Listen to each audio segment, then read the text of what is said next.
সালাম আলাইকুম। অনেক আপুরাই আমাকে বলে থাকেন যে আপু মুখে তিলের জন্য আমরা কি করতে পারি। আমাদের এখানে কিন্তু তিল রিমুভের সার্ভিসটা অনেক আগে থেকে আনা হয়েছে। অনেক আপুরাই হয়তো বা এই জিনিসটা জানেন না, কিন্তু আমি পেজে যদি এর আগে অনেক আপডেট দিয়েছি, তারপরেও দেখা যায় অনেকেই জানেন না।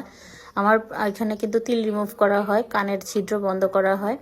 তো যারা তিল রিমুভ করতে চান, কানের ছিদ্র বন্ধ করতে চান, তারা কিন্তু চলে আসতে পারেন আমাদের পার্লারে।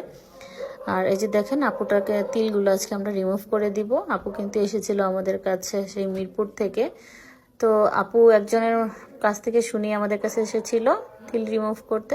তো এই দেখেন আপুর তিলগুলোকে কিন্তু আমরা রিমুভ করে দিলাম। তো রিমুভ করার পরে কিন্তু এই যে দেখেন একটু একটু লাল লাল একটু গর্তা গর্তা হয়ে থাকে সাথে সাথে। এটা ভয়ের কিছু নাই, এটা এক সপ্তাহ একটু এমন থাকে। তো আমরা কিছু মেডিসিন লিখে দিই, কিছু মলম ক্রিম লিখে দিই, ওগুলা ঠিক মতো লাগালেই এই দাগগুলো চলে যায়। এক সপ্তাহ লাগে এটা শুকাতে। এক সপ্তাহ পরে আমরা এটার জন্য যে স্পট আউট ক্রিমটা লিখে দিই, সেই স্পট আউট ক্রিমটা দিলে স্পটগুলো একদম চলে যায়। আর 1-2 মাসের মধ্যে ইনশাল্লাহ মুখটা একদম ফ্রেশ হয়ে যায়। আর তিল মুখে থাকলে কিন্তু মুখটা দেখতেও খারাপ লাগে।